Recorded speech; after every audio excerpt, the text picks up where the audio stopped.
களத்தில் போராடியவர்கள் நேரடியாக என்னை அழைத்து இதை செய்யுங்கன்னு சொல்கிறாங்க.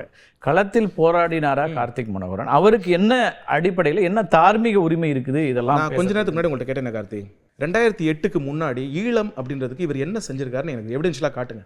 நீங்கள் ஒரு அட்லீஸ்ட் குறைஞ்சபட்சம் நீங்கள் ஒரு 20-25 ஆண்டுகளுக்கு மேலே நீங்கள் 30 ஆண்டில் இருக்கீங்க. வாழ்த்துக்கள். முதல்ல காட்டுங்க.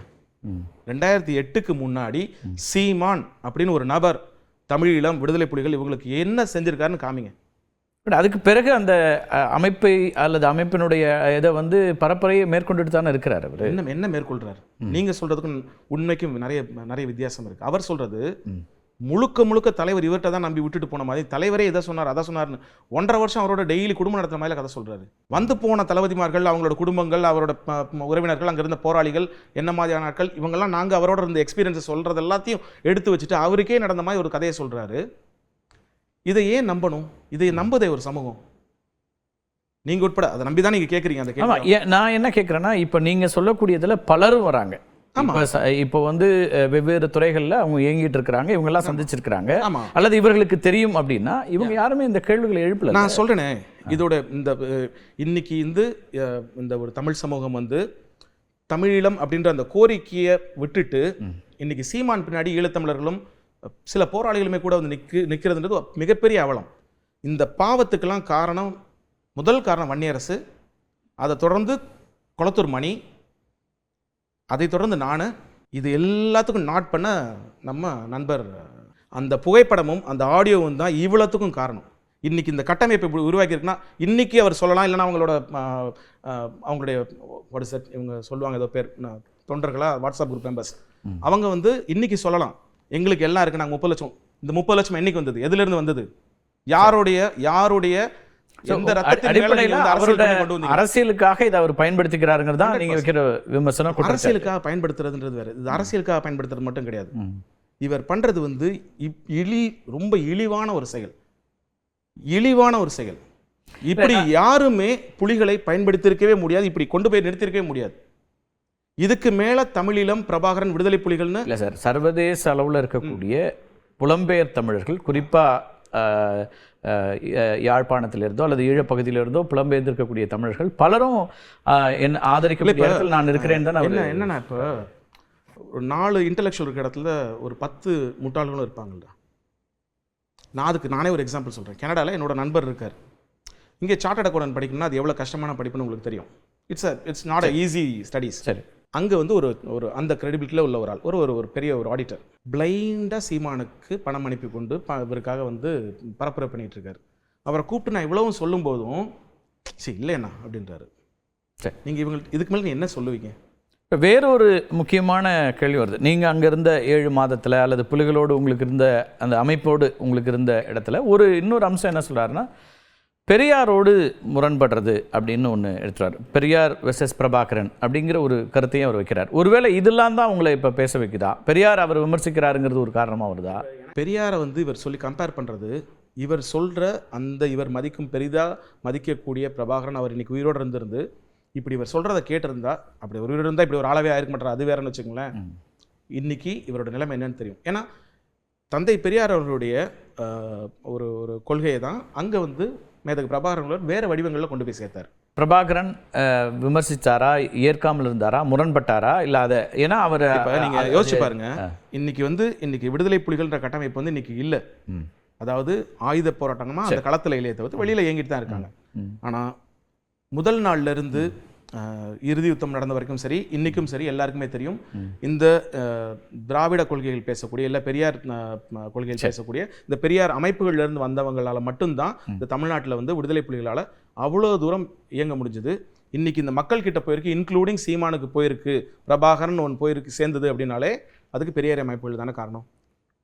இன்னொரு ஸ்டேட்மெண்ட் ஒன்று வந்திருக்கு. இப்போ திரு கார்த்திக் மனோகரனுடைய நேர்காணல்களுக்கு பிறகு அவங்க சொல்கிறாங்க, அரசியல் துறையிலேருந்து தமிழீழ அரசியல் துறைங்கிற அமைப்பு அதனுடைய இதிலிருந்து வர்றதில் திரு சீமான முழுமையாக அவருடைய பங்களிப்பை ஏற்றுக்கொள்கிறார்கள்.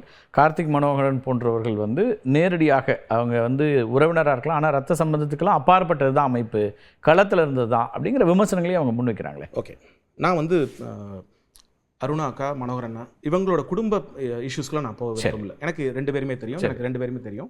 கார்த்திக் எனக்கு நேரடியாக பழக்கம் கிடையாது. நான் டென்மார்க் போகும்போது அவங்க பார்த்து சந்திச்சிருக்கு. லண்டனில் அருணா அக்கா அவங்களை என்ன சந்திச்சிருக்காங்க பல தடவை. இவங்களை குடும்பமாகவே எனக்கு தெரியும். அதுக்குள்ள அவங்களுக்குள்ள என்ன இஷ்யூஸோ அது எனக்கு தேவையில்லை. அது நான் போக போகிறதும் இல்லை.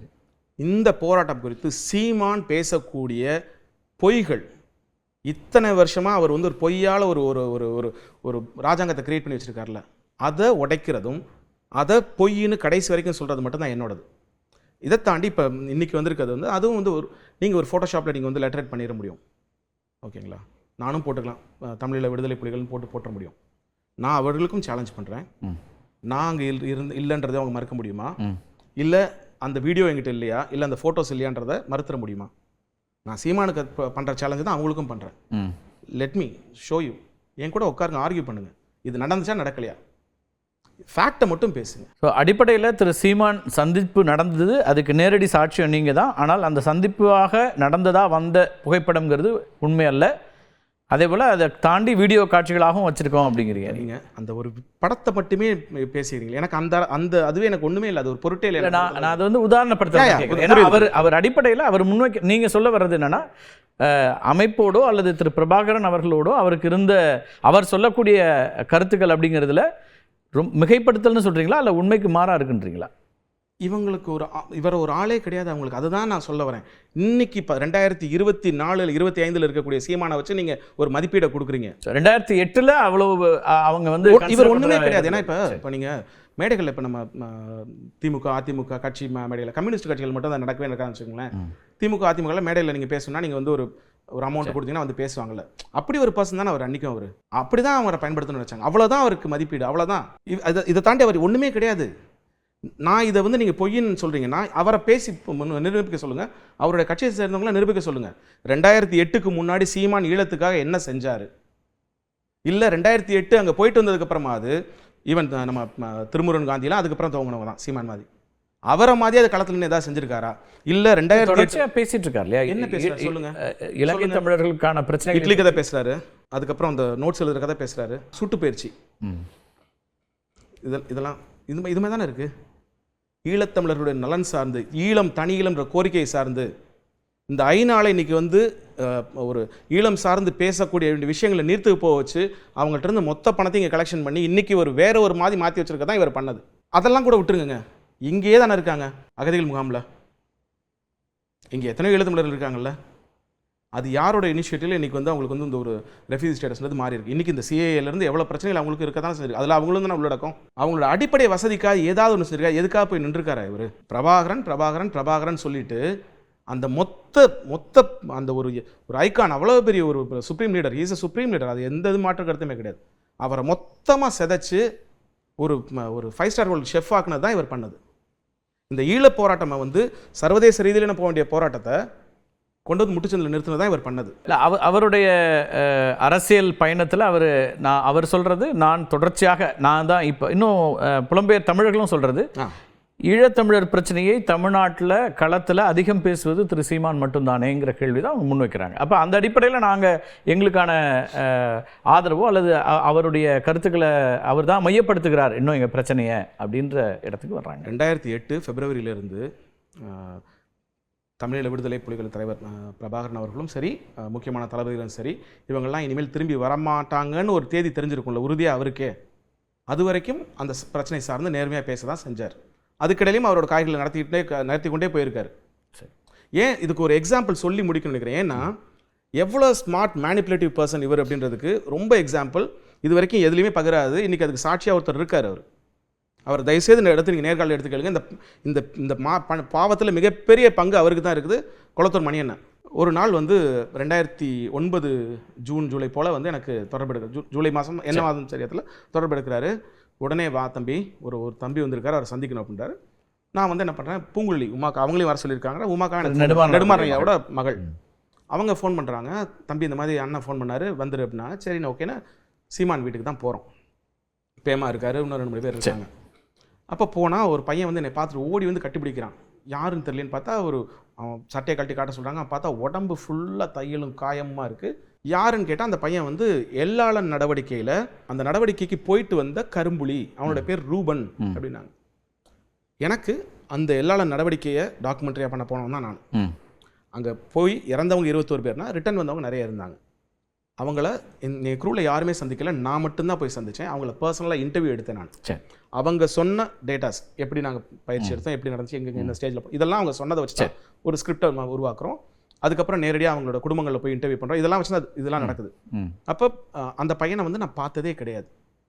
எனக்கு பெரிய சந்தேகம் வருது. ஆனால் சீமான் என்ன சொல்கிறாருன்னா, தம்பி இவன் நம்ம கூடயே இருந்தான் தம்பின்றது. நான் 7 மாதம் அங்கே இருக்கேன், எனக்கு தெரியாமல் ஒரு கேரக்டர் அப்படி பார்த்ததே கிடையாது. நான் என்ன சொல்கிறேன், இல்லையே சீமான் இந்த மாதிரி அவன் பார்த்தது இல்லைனா, இல்லை நீ பார்க்கல, நான் அங்கே போகும்போது என்னை கூட்டு போயிருக்கேன், நான் பார்த்துருக்கேன் அப்படின்னா. இந்த பையன் என்ன சொல்கிறான்னா, இவரை வந்து கிரெடிபிளாக சொல்கிறான், அவர் இவருக்கு வந்து ஒரு ஆத்தென்டிசிட்டி கொடுக்குறாரு. எனக்கு உடனே சந்தேகம் வந்து நான் உமா கிட்ட சொன்னேன், இல்லை பிரச்சனை ஏதோ சிக்கல் இருக்குது அப்படின்னு. நான் வந்து வெளி உலகத்தில், அதாவது வெளிநாடுகளில் வந்து இயக்கத்தோட அமைப்பு இருந்தது, முக்கியமான தளபதிகளும் அங்கே இருந்தாங்க, பிள்ளையாப்பிலேருந்து எல்லாம் இருந்தாங்க. அவங்களுக்கு தொடர்பு எடுத்து இப்படி ஒரு கேரக்டர் நான் பார்க்கல, இது நடந்தது உண்மையா, யார் அது அப்படின்னு அந்த ஃபோட்டோவே அனுப்பி நான் கேட்குறேன் அந்த பையனையும். அங்கேருந்து சொல்லிட்டாங்க அப்படி ஒரு ஆளே கிடையாதுன்ட்டு. இதை நான் வந்து சீமானுக்கும் நெடுமாறனையாவுக்கும் மணியனுக்கும் சொல்கிறோம். நானும் உமாக்காவும் தான் செஞ்சோம். ஏன்னா நான் பேசினப்போ அவங்களும் தான் கூட இருந்தாங்க. நாங்கள் சொல்லும்போது இவங்க கேட்கவே இல்லை. பல தடவை சொல்லி பார்த்துட்டோம், கன்வின்ஸ் பண்ணி பார்த்தோம். ஏன்னா சீமான் அந்தளவுக்கு அவருக்கு வந்து முட்டு கொடுக்குறாரு. இந்த பையன் நம்ம இல்லைன்னா நான் வந்திருக்கவே முடியாது அப்படின்னு சொல்கிறாரு. கடைசியில் அந்த பையன் என்ன சொல்லி மணியன்ட்டையும் நெடுமாறனையாட்டையும் வந்திருக்காருன்றத காரணத்தை சொல்கிறேன். அப்போ எனக்கு வந்து மணியன் என்கிட்ட சொல்கிறார், இல்லை ஒரு போராளியை நம்ம வந்து சந்தேகப்படாதும், ஒரு கரும்புலியை நீங்கள் வந்து கொச்சப்படுத்தணுமே, அது ரொம்ப தவறு தம்பி, அப்படி யோசிக்காதீங்க, அந்த பையன் நல்ல பையனாக தான் இருப்பார், நம்பி நம்ம செய்யலாம் அப்படின்றாரு. என்ன கேட்டு வந்திருக்காருன்னா, தமிழக தேசிய தலைவர் பிரபாகரன் உயிரோடு இருக்கிறதாகவும், அவருக்கு காயம்பட்டிருக்கதாகவும், வேற ஒரு தீவில் இருக்கிறதாகவும், அவருக்கு வந்து மெடிக்கல் ஃபெசிலிட்டிக்கு பணம் வேணும், இதை நீங்கள் ஏற்பாடு பண்ணி கொடுத்தீங்கன்னா போராட்டத்தை அடுத்த கட்டத்தை நடத்த கொண்டு போயிடலாம் அப்படின்னு ஒரு பணத்தை கேட்டு ஒரு 10 லட்ச ரூபாய் ஆட்டையை போட்டு கிளம்பிட்டான். இது வந்து இறுதிப் போர் முடிஞ்சு சில மாதங்களுக்கு பிறகு. ஓகே, நாங்கள் படித்து சொல்கிறோம் ஏதோ தப்பு பொய் இப்படி ஒரு ஆளை பார்த்தது இல்லைன்னு. மணியனும் கேட்கவே இல்லை. அதுக்கப்புறம் கூப்பிட்டு சொல்கிறாங்க, தலையை தொங்க போட்டு, ஆமாம் தம்பி நீங்கள் சொன்னது சரிதான், அவனை பையன் ஏமாற்றிட்டான். இது ஏன் இந்த கதை சொல்கிறேன் அப்படின்னா, கொளத்தூர் மணியனையே நம்ப வச்சது யாருன்னா சீமான். அவனை யாருன்னே தெரியாது. அவன் வந்து சீமானுக்கு வந்து ஒரு ஒப்புதல் கொடுக்குறான். தலைவரோட சீமானை வந்து அப்படி இருந்தார் இப்படி இருந்தார்னு சொல்ல முடியும். இவன் இப்படி மாற்றி 2 பேருக்கும் வந்து ஒரு ஆத்தென்டிசிட்டி ஒரு இது கொடுத்துக்கிறாங்க. ஓகே, அதில் ஏமாந்தது யார் பார்த்தீங்கன்னா, கொளத்தூர் மணியனா, நெடுமாறன் ஐயா, இவங்கெல்லாம் பணத்தை கொடுத்து அவங்களும் காத்திருந்தாங்க தலைவர் வருவார் அப்படின்னு. இது வந்து எவ்வளோ ஒரு மேனிப்புலேட்டிவ் பர்சன், தன்னுடைய இருப்பை தக்க வைக்கிறதுக்கு என்னவெல்லாம் செய்வார்ன்றதுக்கு இதெல்லாம் ஒரு எக்ஸாம்பிள். இப்போ நீங்கள் அவரோட நேரடியாக பழகியவர் அல்லது அவரோட பயணத்தில் நீங்கள் திரு பிரபாகரனை சந்திக்கிறீங்க, கூட நீங்கள் தான் இருக்கீங்க. அதுக்கு பிறகும் வெவ்வேறு அக்கேஷன்ஸில் நீங்கள் திரு சூசை அவர்களோட உரையாடலே வந்து உங்கள் மூலமாக தான் அவருக்கு போகுது அப்படின்றீங்க. இந்த இடைப்பட்ட காலத்தில் எப்போவாது திரு சீமானோட நீங்கள் வந்து இதெல்லாம் தவறு அப்படிங்கிறதோ, அல்லது நீங்கள் இப்போ இன்றைக்கி வைக்கக்கூடிய இந்த விஷயங்களையும் நீங்கள் அவரோட பேசியிருக்கீங்களா நேரடியாக? ஏன்னா நேரடியாக தொடர்பில் இருந்து ஒருத்தர் தானே. எத்தனையோ தடவை பேசியிருக்கு, கோவப்பட்டிருக்கேன் அவர்கிட்ட. இதை விட இன்னொரு இன்சிடென்ட் சொன்னால், இவர் வந்து தெரிஞ்சு செய்கிறாரா தெரியாமல் செய்கிறான்னு தெரில. அது அவருக்கு எனக்கு இப்போ என்ன பிரச்சனை அவருக்கு இருந்துச்சுன்னே தெரியாது. எனக்கு அந்த ஒரு 2009க்கு முன்னாடி ஒரு சூழலில், 2009 இறுதிக்கிட்ட போர் சூழலுக்கு பிறகு எனக்கு ஒரு சின்ன ஒரு ஆப்ரேஷன் சர்ஜரி நடந்திருந்தது. அப்போ நான் வீட்டில் இருந்தேன். அப்போ பைக்கொன்னா திருமணம்லாம் வந்து சந்திச்சிருக்காங்க. அப்படி ஒரு நாள் சீமானன்னு வந்தார். வரும்போது உனக்கு ஒரு சர்ப்ரைஸ் ஒன்று கொண்டு வந்திருக்கேன்னு வந்தார். என்னங்க அப்படின்னு பார்த்தா, ஏதாவது சாப்பிட்றதா கொண்டு வந்திருப்பாருன்னு பார்த்தா ஒரு பர்சனை கூட்டு வந்து நிப்பாட்டுறாரு. நான் பயங்கர ஷாக் ஆகி அவர் கத்துனேன். முதல்ல அவர் வந்து நான் வந்து ஒரு பேட் வேர்ட்ஸ் யூஸ் பண்ணி ஒரு கெட்ட வார்த்தை யூஸ் பண்ணி பேசினேன். அதான் முதல் தடவை. அவர் யார் அப்படின்னா, சிரஞ்சீவி மாஸ்டர்னு சொல்லி தமிழ்நாட்டுக்கான உளவு பிரிவோட பொறுப்பாக இருந்தவர். அவர் புலிகள் அமைப்பில். ஆமாம், நீங்கள் கூட இடையில ஒரு ஆடியோ கேட்டிருப்பீங்க, பொட்டமான்லாம் எனக்கு அப்படின்னு ஒரு டேஷ் சொல்லி பேசியிருப்பார். அது இவர்கிட்ட தான். அவரை கூட்டு வந்து வீட்டில் சீமான் பேசியதாக வெளியான அந்த ஆடியோ, பொட்டமான் குறித்து பேசியதாக எல்லாம் அவர் தான் பேசினார். அது உண்மைதான். உண்மைதான். எவிடென்ஷியலாக ப்ரூவ் பண்ணுறதுக்கு இருக்குது. எனக்கு எவ்வளோ ஃபெசிலிட்டிஸ் இருக்குது. எப்படி நான் என்னோட ஃபோட்டோவும் வீடியோஸையும் வந்து நான் வந்து ஜியோ ட்ராக்கிங்கோட வச்சுருக்கேனோ ஈஸியாக அதை பண்ண முடியும். சரி. ஸோ யாருமே அதை வந்து கண்டுக்கல. இதே புலம்பெயர் ஈழத்தமிழர்களும் சரி, இங்கே உள்ள ஊடகங்களும் சரி, யாருமே அதை வந்து பெருசாக எடுத்துக்கல. அது அவர் கடந்து போயிட்டுருக்காரு. அவர் வேற ஒரு லீகில் போயிட்டுருக்காரு அண்ணன். அப்போ அவர் கூட்டு வந்து நிப்பாட்டார். நான் அவர்கிட்ட சொல்ல, என்னங்க கொஞ்சமாக அது அறிவு இருக்கா உங்களுக்கு? அவர் ஊரே தேடிட்டு இந்த கொண்டு வந்து இங்கே வச்சிருக்கீங்களே, எனக்கும் சிக்கல் அவருக்கும் சிக்கல்னு.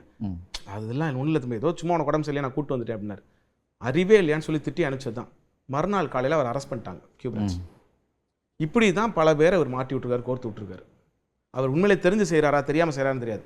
லிஸ்ட்டு எங்கள்கிட்டையும் இருக்குது, யாருக்கெல்லாம் இவரால் நடந்துச்சு. தம்பியனான ஒரு பொறுப்பாளர், கயல், இப்படி நிறைய பேர் இவரால் வந்து பாதிக்கப்பட்டவங்க, உள்ள கைதானவங்க இருக்காங்க. என்ன நோக்கத்தில் அவர் செய்கிறார்ன்றதே தெரியாது. அவரோட நோக்கம் என்ன, அது வந்து நிமிஷத்துக்கு நிமிஷம் மாறுற ஆளாக இருக்கார். ஒரு நிமிஷம் இப்படி ஒரு நிமிஷம் அப்படின்னா நீங்கள் அது எப்படி இந்த கேரக்டர் நீங்கள் அண்டர்ஸ்டாண்ட் பண்ணுவீங்க?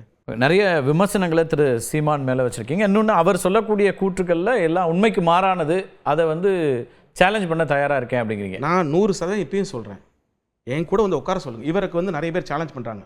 இந்த யூடியூப்பில் வந்து சரி திராவிடம் சார்ந்து பேசக்கூடிய தோழர்கள்லாம் சேலஞ்ச் பண்ணுறாங்க. அதுக்கு நீங்கள் சித்தாந்த ரீதியாக கொள்கை ரீதியாக நீங்கள் பண்ணுங்கள்.